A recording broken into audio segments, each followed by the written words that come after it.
Então, pessoal, indo para a nossa última parte de ondulatória, nós vamos destinar agora a discussão para os fenômenos ondulatórios, ok? As transformações que as ondas podem sofrer à medida que estão propagando aí um meio material, tá bom? Antes da gente iniciar a nossa discussão sobre fenômenos ondulatórios, é importante a gente lembrar que a onda ela é um pulso de energia, né, desprendido de um meio material, é energia em trânsito, em movimento, desprendida de meio material, é energia livre, ok? Que se desprendeu do meio material e está vagando no espaço. Esse pulso de energia, essas ondas, elas são produzidas a partir de fontes oscilatórias. Então, as fontes produtoras de ondas são meios materiais oscilatórios, em que, se o meio material não tiver eletrizado, ele vai produzir ondas mecânicas e cargas oscilando produz ondas eletromagnéticas, ok? Uma vez esse pulso desprendido, esse pulso de energia desprendido do meio material, ele vai vagando no espaço sem transportar matéria, mas ele faz com que a matéria que ele está passando, ela sofra uma perturbação, ok? E essa perturbação, ela faz com que o meio material, ele oscile à medida que ela estiver atravessando. E a forma como o meio material vai oscilar, ele vai ser idêntico ao padrão de oscilação da fonte geradora dessa onda, beleza? E nós classificamos um pulso de energia, uma onda, a partir de uma oscilação completa do meio material à medida que a onda atravessar pelo meio material. Então, quando o meio material ele sai de um ponto de equilíbrio que se encontrava e gera uma oscilação completa, retornando ao ponto de equilíbrio, nós falamos que passou por aquele meio material uma onda. Tranquilo? Esta onda, nós temos que saber algumas características dela, até para a gente poder falar dos fenômenos ondulatórios. Primeiro, uma onda por completo, ela é formada por uma crista e um vale. Esse é o comprimento de uma onda completa, formada por uma crista, né? E um vale, que pode ser medida a partir do ponto de equilíbrio, né?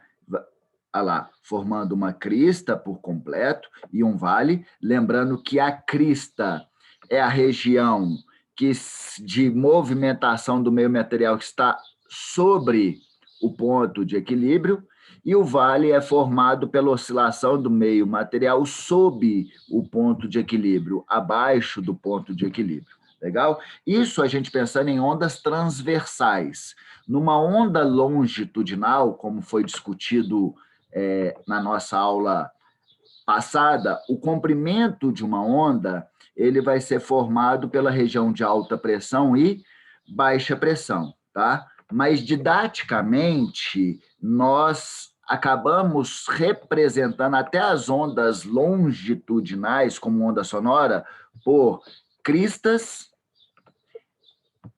e vales. A gente representa a região de alta pressão como se fosse uma crista e a região de baixa pressão como se fosse um vale. Mas lembre que ondas longitudinais não formam cristas nem vales, ok? Beleza? Além dessa ideia de que o comprimento da onda é formada por crista, vale, os pontos de equilíbrio, ok?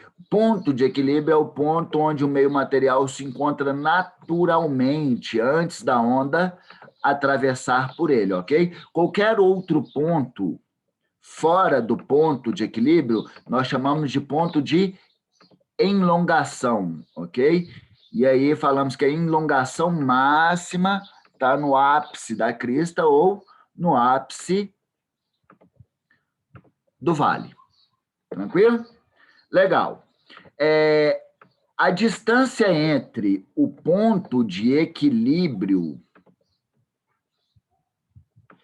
e o ápice máximo de elongação, ponto máximo de elongação, o deslocamento máximo do meio material, tanto na crista quanto na formação do vale, esse comprimento nós chamamos de amplitude da onda. A amplitude da onda, ela está diretamente relacionada com a quantidade de energia que a onda vai estar transportando, tá? Que mais que nós temos que saber sobre as ondas para a gente ter essa discussão básica? Que a velocidade da onda em um meio material, ela é um movimento retilíneo uniforme. A movimentação da onda em um meio homogêneo, ele vai ser sempre um movimento retilíneo uniforme. Por quê? Porque eu não consigo gerar aceleração alguma numa onda, uma vez que a aceleração é desencadeada por uma força resultante. E a força é a interação entre dois corpos. Como onda é puramente energia, é impossível gerar aceleração na onda, ok? Agora, detalhe, eu não gero aceleração numa onda, mas eu consigo alterar a velocidade de uma onda quando ela muda de meio. E essa alteração acontece de forma instantânea. Não é como um meio material que, para ter um certo ganho de velocidade, a velocidade tem que ir aumentando gradativamente à medida que a aceleração está atuando. No caso de uma onda, apesar de não gerar aceleração, pode sim haver variação da velocidade quando ela muda de meio. Quando ela sofre, independente do fenômeno ondulatório, ela não há uma mudança de meio na onda, ela continuará mantendo a sua velocidade. Consequentemente, ela vai manter o seu comprimento e irá manter também a sua frequência constante, ok? Então, em fenômenos ondulatórios em que a luz não muda, a onda, né? A luz é um tipo de onda, mas qualquer onda não tiver mudança de meio, a velocidade vai se manter constante. E na aula passada, nós discutimos que a velocidade de uma onda é determinada pelo comprimento dela e a frequência. Então, se a velocidade da onda não altera, quer dizer que o comprimento e a frequência também não está alterando, ok? Agora, uma vez a onda mudando de meio e tendo uma alteração na sua velocidade, obrigatoriamente haverá uma alteração no comprimento da onda, ok? A frequência da onda, o número de ondas emitidas por segundo, ela se permanecerá constante. Tá? Quem determina a frequência de uma onda é a fonte emissora da onda. Existe até alguns fenômenos que pode acontecer uma alteração da frequência da onda, mas isso são coisas muito específicas que é determinada a nível de ensino superior. Para nível de ensino médio, qualquer fenômeno que a gente falar da onda, ela vai manter a sua frequência constante. No último capítulo, nós vamos falar de um efeito chamado efeito Doppler, que há uma percepção diferente da frequência da onda. Aí nós falamos da frequência aparente, o que eu vou perceber, ok? Eu posso emitir uma onda sonora e a pessoa que está recebendo aquela onda tem uma percepção de frequência diferente. É tipo exemplo de ambulância, que está aproximando, a gente escuta o som mais agudo, e quando ela está afastando, a gente escuta o som mais grave, mas aquilo ali é a frequência aparente que o cara está percebendo. A frequência da onda continua sendo exatamente a mesma. Então, a frequência é uma identidade da onda que não se altera. É a digital dela, beleza? Então, qualquer fenômeno, né, em que a onda tiver uma mudança de meio e que, consequentemente, há uma alteração da sua velocidade de propagação, essa mudança da velocidade se dá na mudança do comprimento da onda, jamais da frequência. Isso já caiu algumas vezes em vestibular e não esqueçam disso, beleza? Se a velocidade da onda aumentar, é porque na hora que ela mudou de meio, o comprimento dessa onda também aumentou, beleza? Se ela mudar de meio e a velocidade da onda diminuir, é porque na mudança de meio, o comprimento da onda diminuiu. Ah, Alexandre, e a frequência? A frequência permanecerá constante. E, obviamente, o período também permanecerá constante, o tempo que ela gasta para uma oscilação completa, né? Uma vez que o período é o inverso da frequência. Então, se a frequência se mantém constante, o período, obviamente, também se manterá constante. Legal? Ok? Isso vocês não podem esquecer para a gente trabalhar com os fenômenos ondulatórios e ter uma melhor compreensão desses fenômenos. Legal. Então, indo para os fenômenos ondulatórios, nós vamos trabalhar com 6 fenômenos ondulatórios a nível de ensino médio. Reflexão e refração, que vocês já viram em óptica, mas nós vamos ter mais 4 fenômenos ondulatórios para discutir. Quais são eles? Difração, vou até colocar aqui embaixo. Difração, interferência,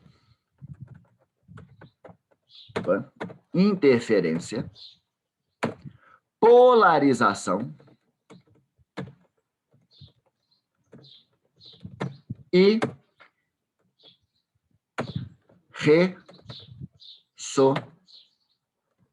ressonância. Beleza?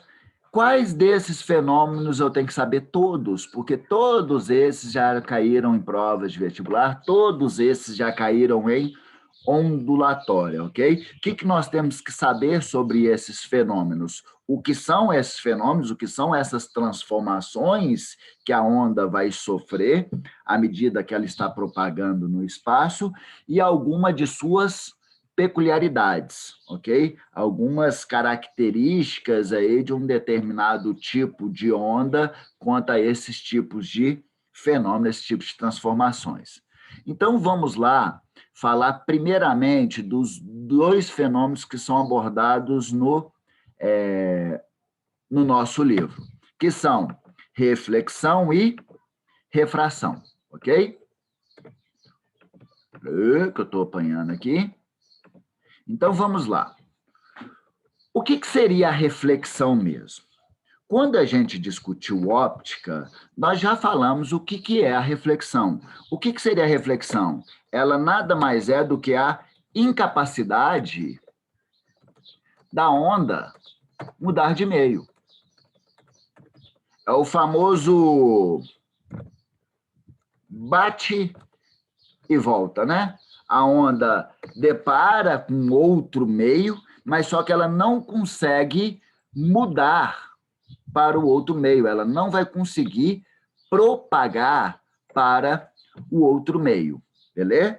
Ok? Então, a reflexão é uma incapacidade da onda mudar de meio. Se ela não vai mudar de meio, o que vai acontecer? A velocidade dessa onda vai permanecer constante, porque ela continua propagando no mesmo meio, e, consequentemente, o seu comprimento e sua frequência permanecerão constantes. Tá? Agora, o que seria a refração? A refração, ela já é a capacidade da onda mudar de meio. Então, isso que é a refração.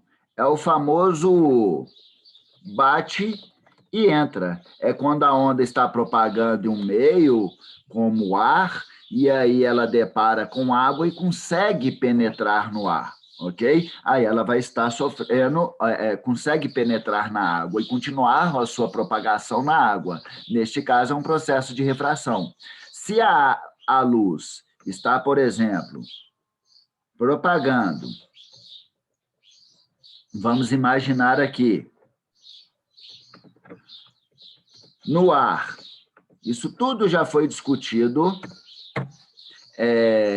quando a gente falou em óptica sobre reflexão da luz e refração da luz. É um tipo de onda, só que agora a gente vai estar falando do aspecto de reflexão para todos os tipos de onda, ondas mecânicas, ondas eletromagnéticas, né? Onda em corda, onda em mola, onda sonora e onda em água. Qual tipo de onda pode sofrer reflexão e refração? Todos os tipos de ondas. Ondas uni, bi e tridimensionais podem sofrer tanto reflexão quanto refração, ok? E aí, lembrando que a reflexão é essa incapacidade da onda mudar de meio, né? Imagina que uma onda está propagando no ar, ela bate na interseção entre dois meios e não consegue passar por outro meio. Ela vai acabar mudando de direção, ela vai sofrer um desvio aí. Ela muda de direção, mas sem alterar a sua velocidade, sem alterar o seu comprimento, sem alterar a sua frequência. Legal? Ou essa onda pode sofrer uma refração. Tanto na reflexão quanto na refração, a onda tende a girar em torno da normal, que é uma reta perpendicular à superfície que a gente traça no ponto em que a luz vai incidir na interseção dos dois meios. E aí, na refração, a onda consegue mudar de meio. Ela vai conseguir mudar de meio, podendo aproximar ou afastar da normal. Legal? Ok? E nessa mudança de meio, quando ela aproxima ou afasta da normal, que ela rotaciona da normal, essa rotação que acontece na refração se dá devido à mudança de velocidade que a onda vai sofrer. Então, na refração, há uma alteração da velocidade, e essa alteração da velocidade se dá exclusivamente da mudança do comprimento dessa onda, beleza? Do comprimento dela. E aí, esse vai ser o processo de refração. Massa? Até o momento, eu não falei nenhuma novidade para vocês, porque isso tudo foi discutido em óptica.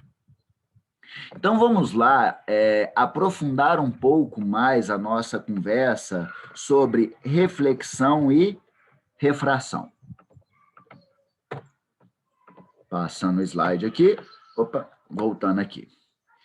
Antes da gente entrar na discussão sobre reflexão e refração de uma onda, eu gostaria de falar com vocês um conceito que a gente chama de fase da onda, ok? O que seria a fase da onda? Seria a descrição da onda no ponto que ela está passando em um determinado meio material, né? Em um determinado meio. A fase da onda é determinada pela sua posição, pela velocidade em que a onda se encontra e a aceleração, ok? Quando nós pegamos o espaçamento de um comprimento da onda, deixa eu até fazer de outra cor aqui para vocês não confundirem. Quando eu pego duas posições separadas por exatamente um comprimento da onda, elas vão ter exatamente a mesma fase. Olha o ponto 1, 3 e 5, que são os pontos de equilíbrio da onda. A posição ali, a fase da onda se encontram idênticas, que seria a posição de equilíbrio com uma velocidade para baixo, ok?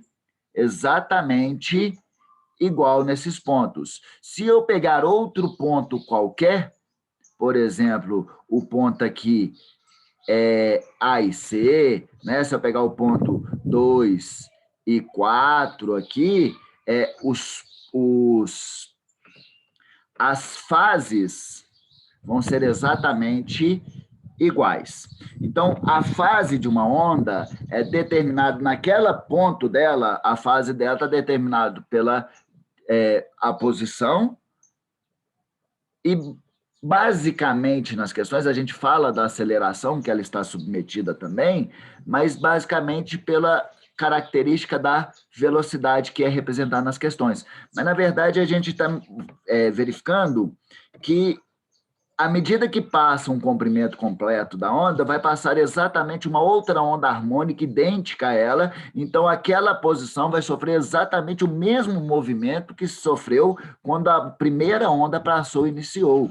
Então, as fases correspondentes são as posições espaçadas por um comprimento de onda e que, obrigatoriamente, eles vão ter exatamente o quê?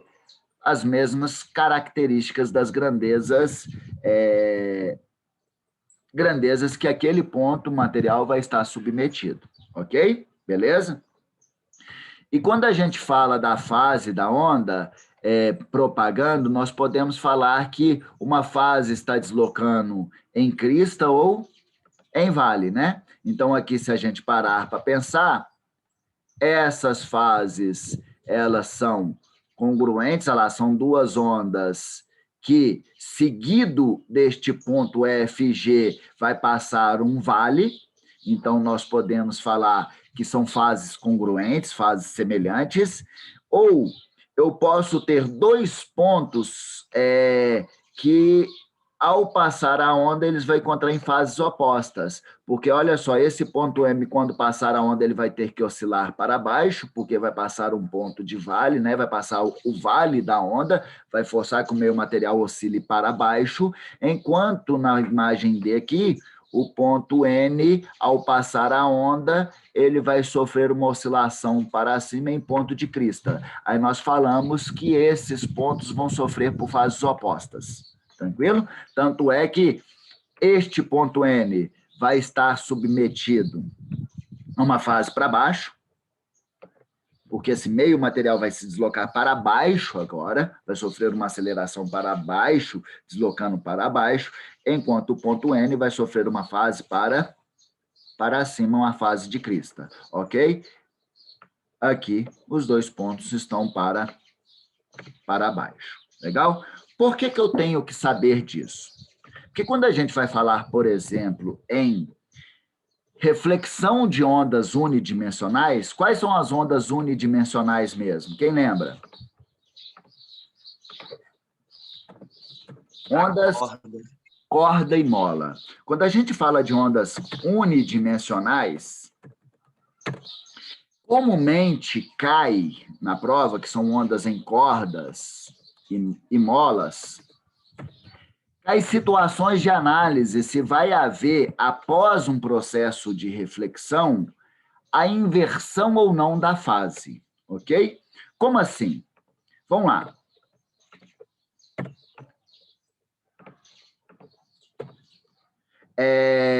Deixa daqui a pouquinho eu falo de frente da onda, que eu já introduzi a discussão sobre reflexão de ondas em corda e mola. Quando eu pego uma corda ou uma mola e eu quero gerar uma onda nela, o que eu tenho que fazer? Eu tenho que ter uma fonte oscilatória, né? Aí o que a gente faz? Pega a mão, segura a corda e começa a oscilar essa corda, gerando pulsos de energia que vão propagar pela corda, ok? A fase inicial, por exemplo, se eu inicio a minha mão oscilando para cima, a fase inicial da onda vai ser em forma de crista. Se eu começo o movimento oscilando minha mão para baixo, a fase inicial ela vai iniciar em forma de vale.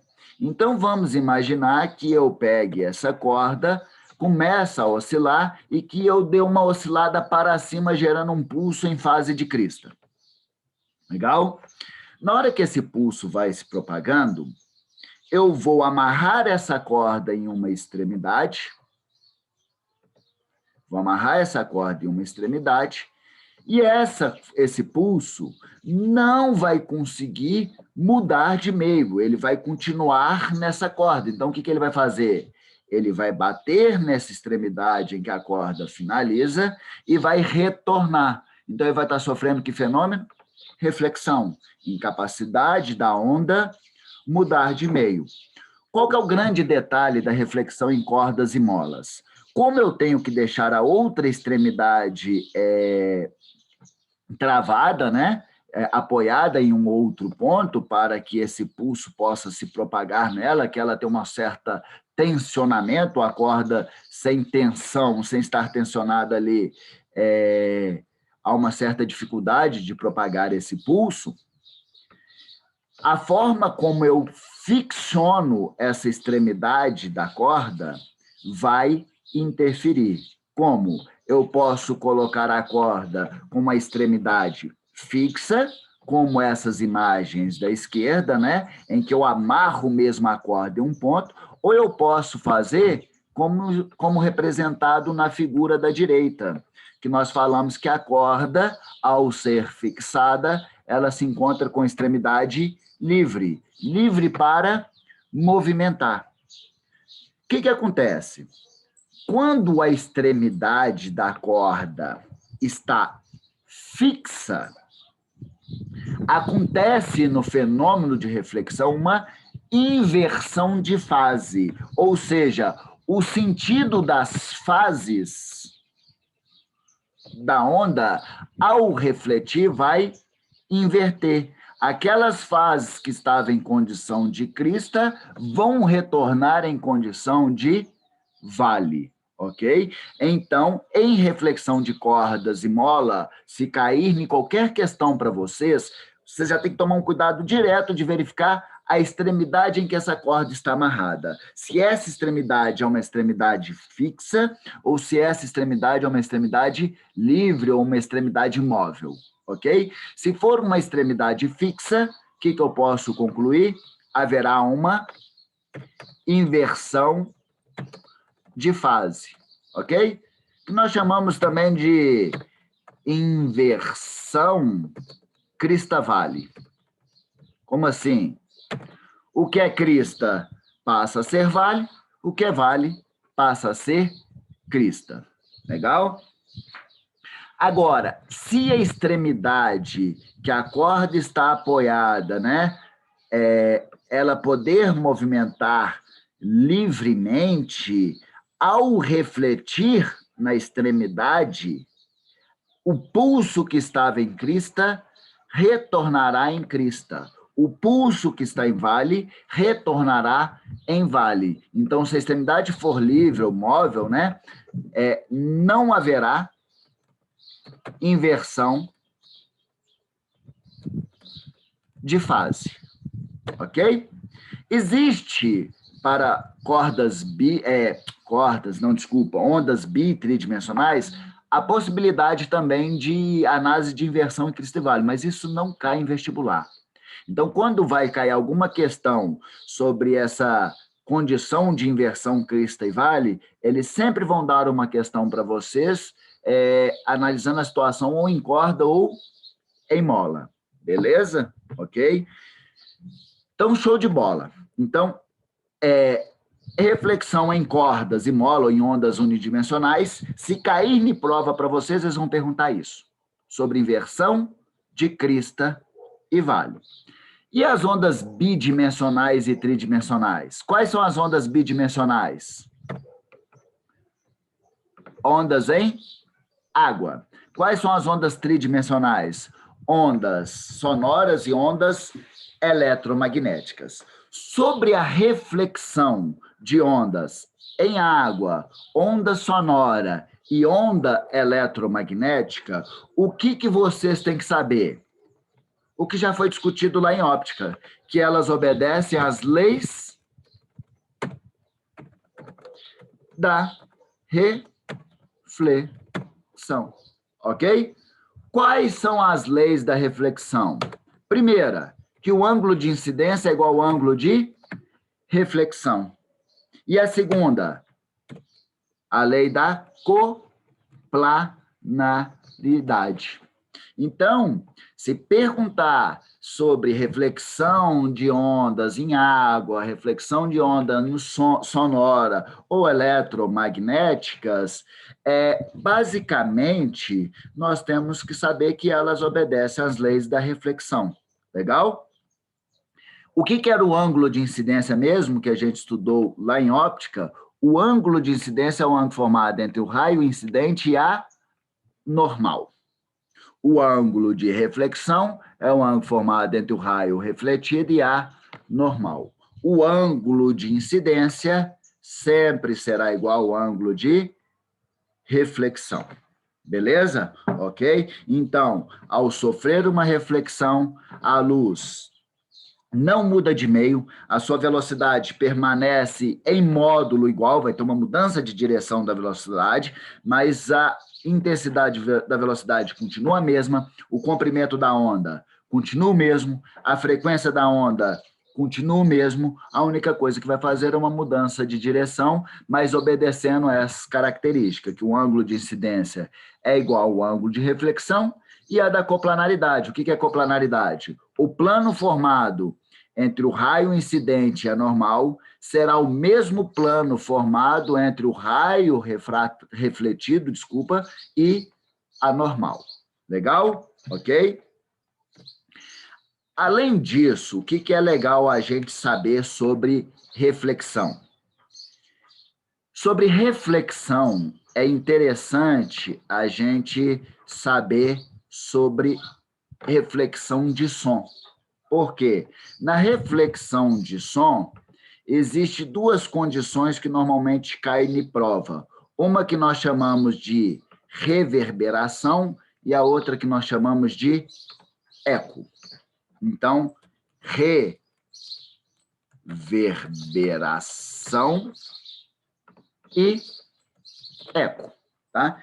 Isso está sendo discutido lá no último capítulo de ondulatória, mas eu acabo misturando esses capítulos porque estão muito correlacionados, né?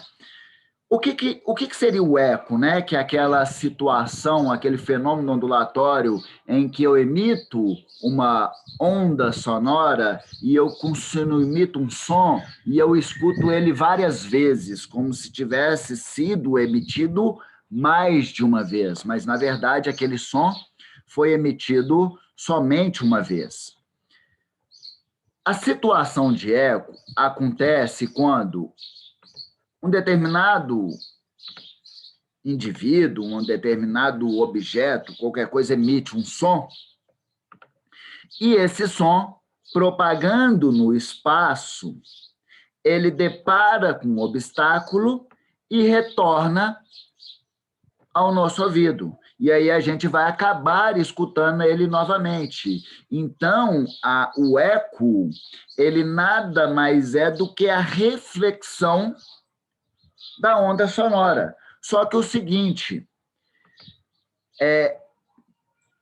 em ambientes que está muito cheio de obstáculos, que está muito cheio de objetos para a onda bater e refletir, acontece que o tempo de reflexão, o tempo que a onda gasta para sair, o primeiro momento que a gente escuta é no momento que a gente já está emitindo um som, né? E aí, ao emitir o som, a gente escuta ele, mas ele, ao retornar no nosso ouvido, se o tempo for menor do que um segundo, não dá tempo para o nosso sistema auditivo discernir, diferenciar uma onda sonora de outra. Então, o que acontece é só uma intensificação do som dentro desses ambientes fechados, porque nós vamos estar captando a onda sonora mais de uma vez, mas não conseguimos discernir uma da outra. Nessa condição, nós falamos que a onda reverberou, ok? Reverberação.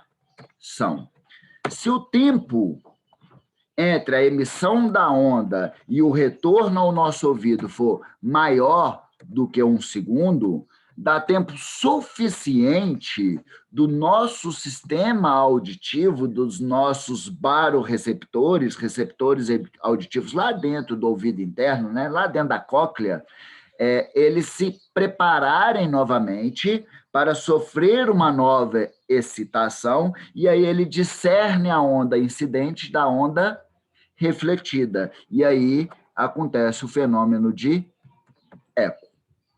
Legal? Beleza? É interessante saber, por exemplo, que morcego, ele não enxerga. Por isso que eles dão aqueles rasantes perto da gente. Como que ele consegue, então, localizar obstáculos à sua frente? Ele fica o tempo todo emitindo onda sonora. Essa onda vai lá e faz o quê?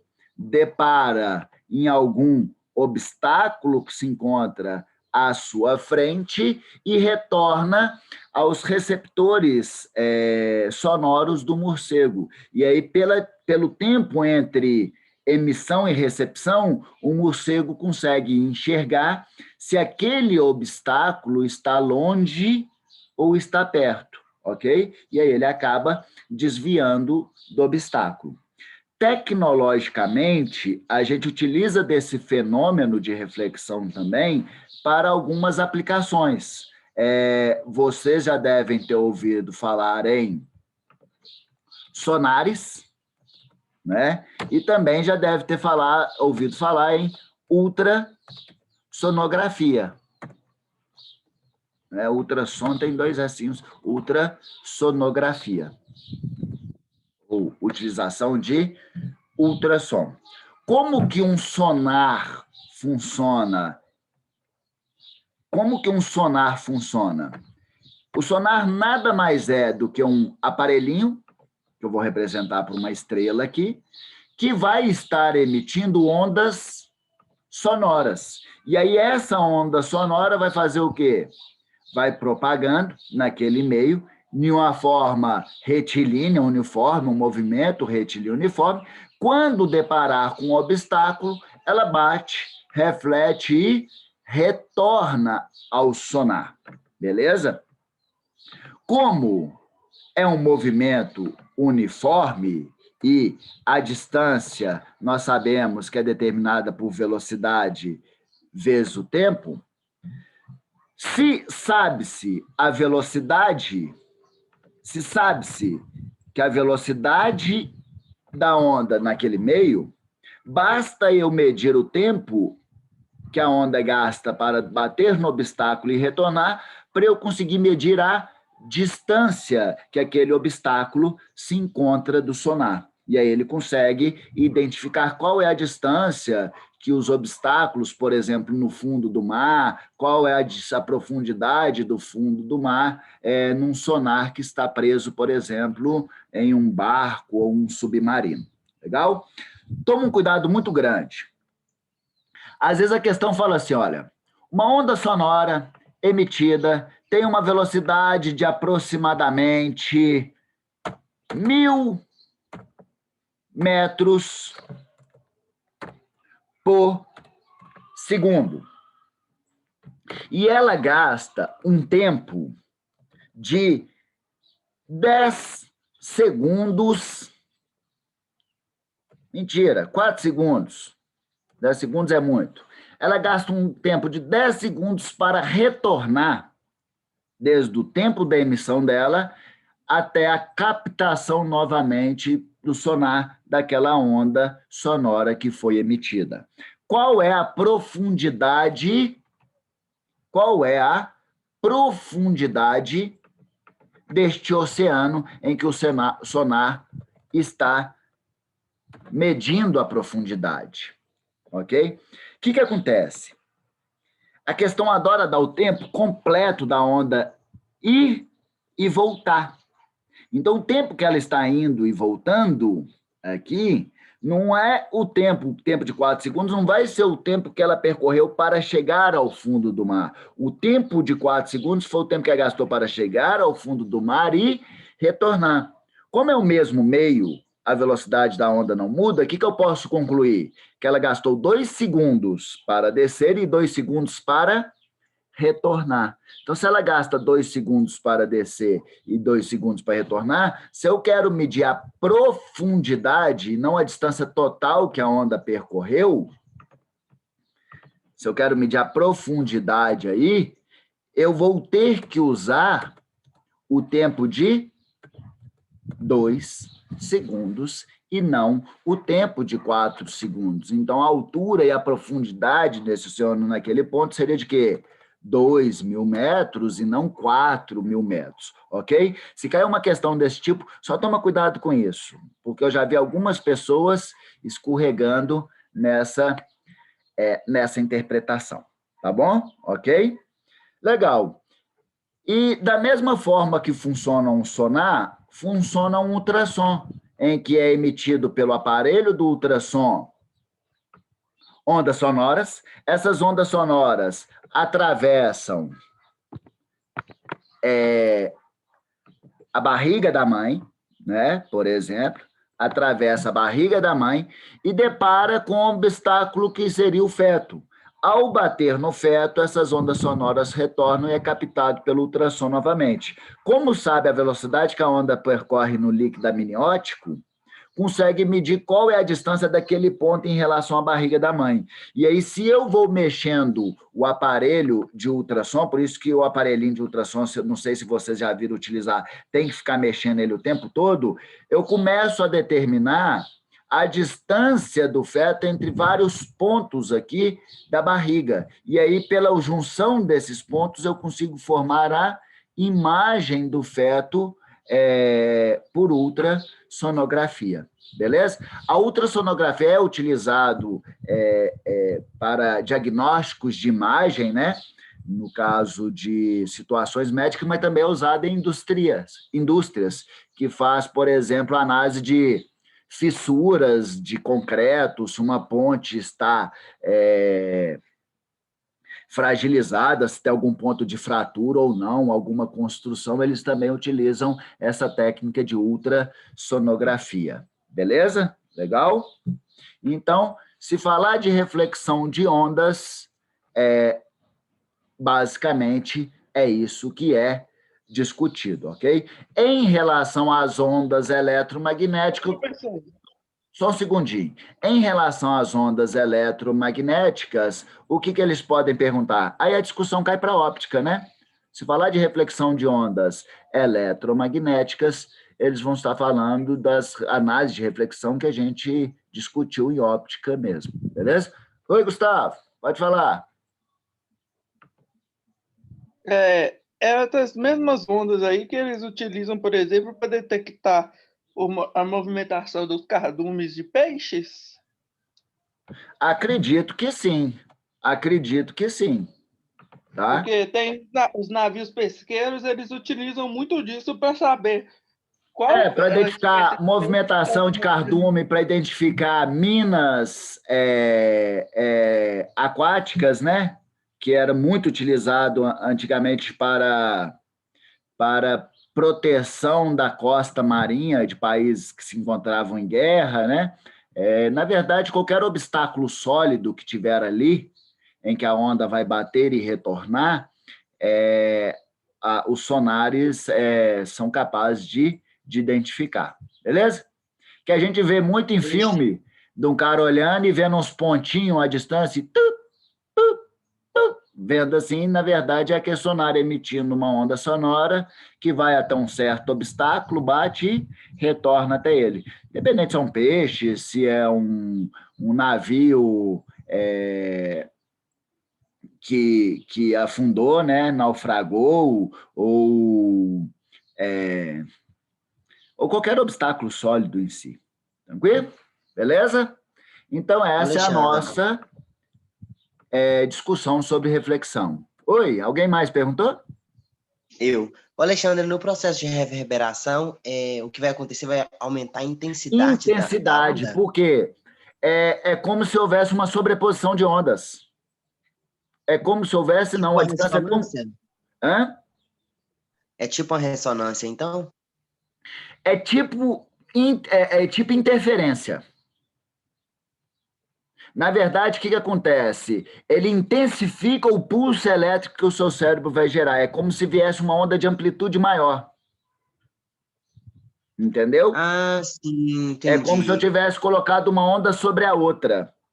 Como não deu tempo do ouvido se preparar, mas na verdade o que vai estar acontecendo é gerando a intensidade do som que a gente escuta, ele está relacionado com a intensidade em que nossos tímpanos oscilam, a amplitude de oscilação dele. Entendeu? Então, quando a onda reverbera, ela faz com que o nosso tímpano oscila mais intensamente, mas sem discernir um pulso do outro. E aí, consequentemente, vai gerar uma intensificação na percepção daquele som. Rolou? Ah, sim, entendi. Vai Show. aumentar então a amplitude da onda também, né? Na verdade, vai gerar amplitude.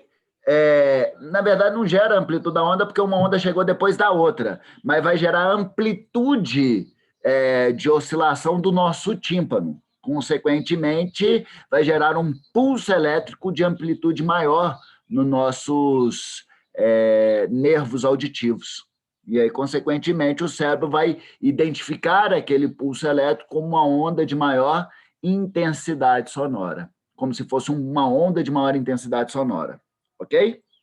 E a intensidade do volume está relacionado com a amplitude da onda. Foi? Beleza. Show de bola. E agora nós vamos falar sobre refração da onda, que a gente também já discutiu. O que é a refração da onda? A refração da onda é a capacidade da onda mudar de meio. Quando existe dois meios transparente ou translúcido para aquela onda, e aí a onda consegue passar de um meio para o outro. Lembrando que alguns meios são transparentes para um tipo de onda e opaco para outros tipos de onda. Exemplo, eu falo e a minha voz, ela atravessa... a minha voz consegue, por exemplo, penetrar no solo e propagando pelo solo. Então, ela refratou no solo, o solo é transparente para a onda. Tanto é que índios, você vê em filme aí de faroeste, eles colocavam o ouvido no solo para verificar se estava inimigos, né?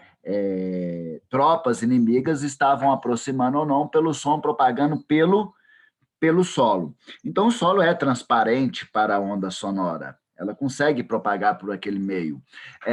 Se a gente pensar na pele, a utilização do raio-x, a pele é opaca para a luz, o nosso corpo, mas ela é transparente para o raio-x.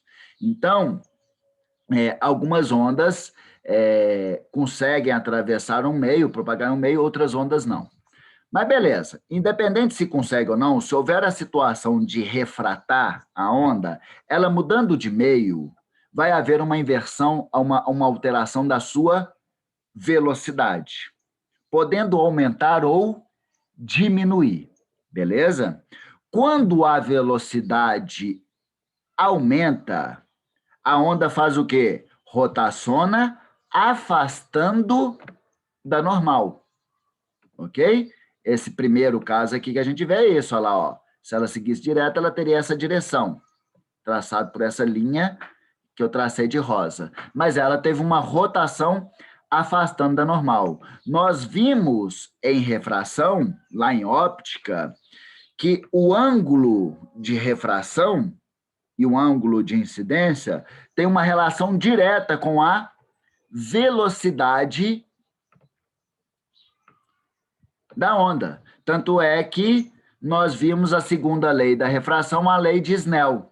A lei de Snell, que a gente viu lá em refração, ela não serve só para análise de ondas luminosas, de luz.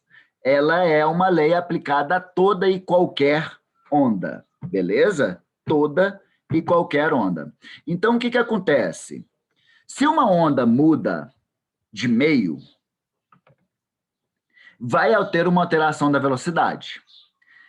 Independentemente se a velocidade aumenta ou diminui, lembrem, a frequência não altera. Então, o que vai alterar, que vai gerar como consequência a mudança da velocidade? O comprimento. Então, se a velocidade aumentar, é porque o comprimento da onda aumentou. Se a velocidade diminuir, é porque o comprimento da onda diminuiu. E quando a velocidade aumenta, o que acontece? O ângulo de refração aumenta, em relação ao ângulo de incidência, obviamente. E quando a velocidade diminui, o ângulo de refração diminui. Beleza? Então, quando a velocidade aumenta, a onda afasta da normal. Quando a velocidade diminui, a onda aproxima da normal. Beleza? Ok? Qual é o cuidado que vocês têm que tomar? Quando a gente fala de onda eletromagnética sofrendo refração, eu passei um macetinho para vocês. Quanto mais denso o meio, menor a velocidade de propagação da onda. Ok? Então, quer dizer que se uma onda vai do ar para a água, o que está acontecendo? Ela está indo do meio menos denso para um meio mais denso. A velocidade dela vai o quê? Diminuir. E se vai diminuir, ela vai aproximar da normal. Não é isso? Ela vai aproximar da normal. Mas quando eu estiver falando de onda sonora, que é uma onda mecânica, quanto mais denso o meio, maior a velocidade. Então, se eu falar de uma onda sonora que está indo do ar para a água, ela vai afastar da normal. Se eu estiver falando de uma onda eletromagnética indo do ar para a água, ela vai aproximar da normal. Ok? Beleza? Então, como macete, ondas eletromagnéticas não dependem do meio material. Então, quanto mais denso o meio, menor a sua velocidade. Vai até atrapalhando a velocidade de propagação da onda. Ok? Agora, ondas mecânicas dependem do meio material. E quanto mais denso o meio material, maior a sua velocidade de propagação. Tá? Por que eu estou falando isso? Uma aluna, uma vez, ela foi fazer uma prova e a gente acabou de discutir óptica. E ela foi fazer uma prova de uma universidade particular, aí para tentar medicina, e ela chegou puta de raiva falando que eu tinha ensinado errado. E que na prova estava falando que a onda, ao refratar, ela tinha ido do meio menos denso para o meio mais denso, mas que a resposta era que a onda estava afastando da normal. Mas na hora que eu fui olhar a questão não estava falando de luz, a questão estava falando de som. E ainda a gente não tinha discutido ainda sobre ondulatória como um todo, a gente tinha discutido somente óptica. E aí ela foi com a cabeça fixa de que luz é onda, então toda onda se comportaria daquele jeito. E não é, ok? Beleza? Show de bola. Então, sobre refração, essa parte da discussão que a gente falou até aqui, a única novidade que eu falei para vocês foi essa questão de que onda mecânica, quanto mais denso o meio, maior vai ser a velocidade de propagação, né? No caso da onda sonora. E existem algumas outras peculiaridades para a gente discutir, que eu vou tratar aqui nesse slide e no próximo. Qual é as outras diferenças? A mudança, a refração acontece quando a luz muda de meio. Mas para considerar mudança de meio, não precisa obrigatoriamente ser duas substâncias diferentes. Nós até vimos, quando falei de reflexão total, a própria situação de ar quente e ar frio eu considero como meios diferentes, em que a luz vai ter velocidade diferente. Então, se a luz está indo do meio de ar quente para um meio de ar frio, ela está mudando de meio. E quando a gente fala de ondas em água, propaganda em água, na superfície da água, né? Essas ondas, quando elas mudam de profundidade, há um processo de refração. Então, quando essa onda está vindo, por exemplo, do alto mar, de altas profundezas, e aproximando da praia, ela está mudando de profundidade. E na mudança dessa profundidade, eu considero meios diferentes. E se vai ter meios diferentes, eu considero que houve uma refração, ok? Nessa mudança da refração, vai ter uma alteração da velocidade da onda. O que vocês precisam saber? O que é cobrado em prova de vestibular quando cai? Que a velocidade da onda em água tem uma relação diretamente proporcional com a profundidade da água naquele ponto. Então, quanto menor for a profundidade, menor vai ser a velocidade da onda. Então, quando ela vai de regiões mais profundas para regiões mais rasas, a velocidade da onda diminui devido a uma redução do quê? Do comprimento dela. Legal? Ok? Isso também é um processo de refração. Ok? Deixa eu ver uma perguntinha aqui. Alguém fez uma pergunta? Cadê? Aqui. A relação perguntando sobre a relação da densidade e a velocidade. Retornando à discussão, só para a gente passar para o slide da frente, então nós falamos da refração da onda, né? Quando a gente fala de ondas tridimensionais aí, mudando de meio, rotacionando em torno da normal, o que vocês têm que saber dessas ondas tridimensionais? Se eu estiver falando de onda eletromagnética, quanto maior for a densidade do meio,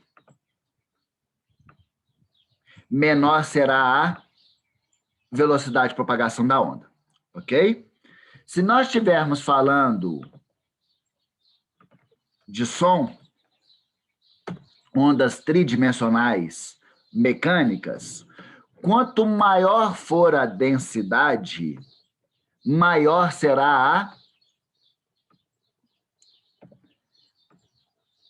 velocidade, ok? Então, por exemplo, voltando ao slide anterior, voltando a esse slide anterior aqui,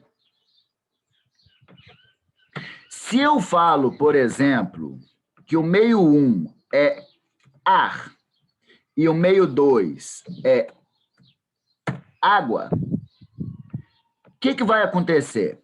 Se eu estiver falando de uma onda eletromagnética, ela vai fazer o quê? Ela está indo do meio menos denso para o meio mais denso. E aí, o que vai acontecer? Vai haver uma redução da sua velocidade. Se reduzir a velocidade, o que ela faz? Aproxima da normal. Rotaciona aproximando da normal. Se eu estiver falando da refração de uma onda sonora, que está vindo do ar e ir para a água, ela está indo do meio menos denso para o meio mais denso. No caso do som, quanto mais denso o meio, maior a velocidade. Quanto maior a velocidade, independente de qual onda é, né? Maior a velocidade, maior vai ser o ângulo. Então, ela rotaciona afastando da normal. Ficou claro? Beleza? Então, é esse cuidado que você tem que tomar em relação à refração da onda. Eu verifico se ela vai aproximar ou afastar, olhando muito a densidade, porque aí eu vejo se a velocidade vai aumentar ou diminuir. Mas é esse cuidado que você tem que tomar. Aqui, ó. Que onda sonora, quanto maior a densidade, maior a velocidade. Mas que ondas eletromagnéticas, quanto maior a densidade, menor a velocidade. Ficou claro? Legal? E aí? Deixa eu ver aqui, mandou outra mensagem, deixa eu ver. Esse quadro aí ao lado é só para a onda eletromagnética? Não. Olha o que ele fala. Ele não falou da densidade hora alguma. Ele fala, se a velocidade aumenta, a frequência não altera, o comprimento da onda aumenta, ela afasta da normal, não é isso? Agora, quando que a velocidade aumenta para a onda eletromagnética? Quando ela vai para o meio menos denso. Quando que a velocidade aumenta para uma onda sonora? Quando ela vai para o meio mais denso. Então, se a velocidade da onda aumentar, seja eletromagnética ou seja uma onda sonora, o que vai acontecer é isso, a frequência não vai alterar, o comprimento da onda aumenta, o ângulo de refração aumenta, ela afasta da normal. Se a velocidade da onda diminui, independente se é sonora ou se é eletromagnética, o que acontece? A frequência não altera, o comprimento diminui, o ângulo de refração diminui, então ela aproxima da normal. Mas, para uma onda sonora, a velocidade diminuir, ela tem que ir para o meio o quê? Menos denso. Para uma onda eletromagnética, velocidade diminuir, ela tem que ir para o meio mais denso, ok? Mas esse quadro serve tanto para ondas mecânicas quanto onda sonora quanto onda eletromagnética. Tranquilo? Beleza?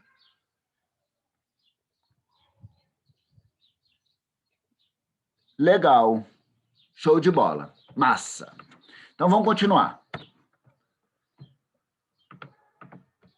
Então, lembrem disso. Se falar de refração de ondas em água, ok? Em superfície de água, em superfície de líquido, a mudança de profundidade diferencia um meio de outro. Não é só mudança de substância. E quanto mais profundo for o meio, maior será a velocidade da onda. Então, o que acontece quando uma onda está vindo do alto mar para a praia? Ela vai aproximando da praia, a velocidade da onda vai o quê? Diminuindo, o comprimento da onda vai diminuindo, a base da onda vai ficando mais estreita, e aí com qualquer espaço, qualquer obstáculo que aquele pulso de energia deparar, a onda se desfaz e é o que a gente fala de quebra da onda, não é isso? Que acontece muito em regiões onde surfistas, né, vão surfar, são locais onde tem corais que a onda é formada, são os melhores pontos de surf, é onde a onda é formada e vai ter uns pontos de quebra da onda que vai se encontrar com o coral. Mas o que acontece com a onda é exatamente isso. Ela vai aproximando de um meio mais raso, a velocidade dela vai diminuindo e aí o comprimento dela diminui, ela fica mais instável. Aí, em qualquer obstáculo que ela deparar, ela acaba sendo, a onda na água ali, ela acaba sendo desfeita e há uma quebra daquela onda. Ok? Legal. E nós falamos também, discutido também, sobre reflexão e refração em cordas elásticas, que são muito comuns em instrumentos de corda, né? São cordas que têm uma certa elasticidade aí, ok? Se eu pego duas cordas e amarro, e são cordas de espessuras diferentes, nós falamos que essas cordas têm densidades lineares diferentes. Vocês estão muito acostumados a falar só de densidade volumétrica, mas a gente tem densidade volumétrica, densidade superficial e densidade linear. O que seria a densidade volumétrica? Uma relação de massa por volume. O que é a densidade superficial? Uma relação de massa por área. O que é uma densidade linear? Uma relação de massa por comprimento. Então, as cordas mais grossas, elas apresentam maior densidade linear, ok?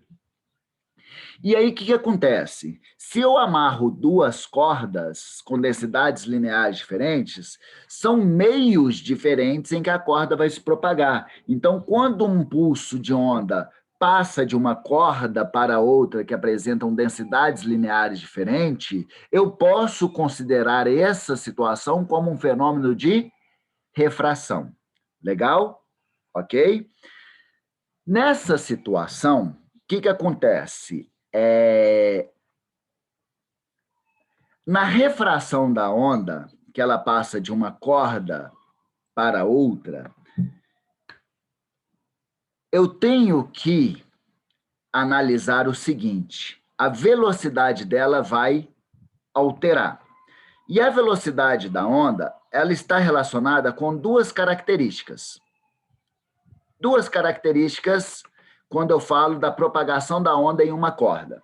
Uma é a força de tração da corda, que é uma relação diretamente proporcional. Então, quer dizer que quanto mais a corda estiver esticada, maior será a velocidade de propagação dessa corda. De propagação dessa onda na corda, desculpa. Ok? E existe uma relação inversa com a densidade linear. Então, o que eu quero que vocês saibam aqui, o que é comumente cobrado? Quanto maior a densidade linear da corda, menor vai ser a velocidade de propagação. Então, se uma onda está vindo de uma corda de maior densidade linear para menor, se diminuiu a densidade linear, a velocidade vai o quê? Aumentar. Então, se eu perguntar aqui para vocês, nessa figura, em qual corda a velocidade da onda será maior? Na corda 1 ou na corda 2? A velocidade da onda será maior na corda 1, porque tem uma menor densidade linear, vai ter uma maior velocidade de propagação. Tá bom? Isso é o que vocês precisam saber para análise desse tipo de situação. O que é cobrado no Enem é basicamente isso. A outra coisa que vocês têm que saber é que quando existe duas cordas amarradas uma na outra, o pulso pode, esse pulso de energia pode se dividir. Haver um processo de reflexão. Parte do pulso de energia refrata e parte do pulso vai refletir. Normalmente isso acontece quando eu tenho duas cordas amarradas. Vai acontecer a refração, mas também acontece a reflexão.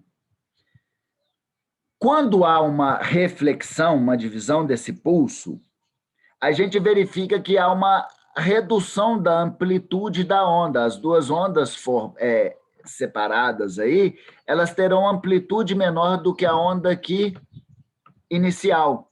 Por quê? Porque a amplitude está relacionada com a quantidade de energia. Se houve parte da energia ficou numa corda e parte foi para outra corda, ou seja, parte da energia refletiu e parte refratou, os dois pulsos terão menos energia do que o pulso inicial, que era uma somatória da energia presente nesses dois pulsos, ok? Então, há naturalmente uma redução da amplitude.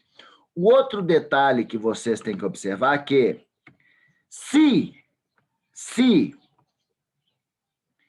o pulso de energia está vindo da corda de maior densidade linear, quando há reflexão, é como se essa extremidade dela fosse uma extremidade livre. Como a outra tem uma densidade linear bem menor, ela não interfere muito na oscilação de quem? Da corda de maior densidade linear.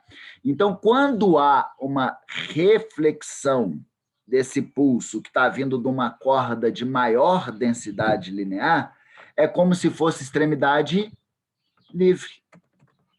E se é extremidade livre, o que acontece? Não há inversão crista-vale. Agora, se o pulso de energia está vindo de uma corda de menor densidade linear, depara com uma corda de maior densidade linear e reflete, esse comportamento de reflexão vai ser como se fosse uma extremidade fixa. E sendo uma extremidade fixa, o que acontece? Há uma inversão crista-vale. Legal? Ok? Então, sobre reflexão e refração de ondas, o que vocês precisam saber é basicamente isso, ok? Não precisamos discutir, até o momento, mais nada. ok? Se eu não me engano, nesse capítulo, ele fala também de ondas estacionárias. Eu vou falar um pouquinho de onda estacionária com vocês no último capítulo, quando a gente for falar de sons, aí eu vou acabar falando de instrumentos sonoros, e aí a gente fala um pouquinho de ondas estacionárias e o tal de harmônicos, que vocês já devem ter ouvido aí, quem estuda música já ouviu falar nos harmônicos dos instrumentos, ok? Das ondas sonoras emitidas pelos instrumentos, tá bom? Legal? Então, galera, sobre reflexão e refração, é basicamente isso. Ou seja, nós acabamos de concluir o capítulo de reflexão e refração, ok? Beleza? Vou dar um stop aqui agora na gravação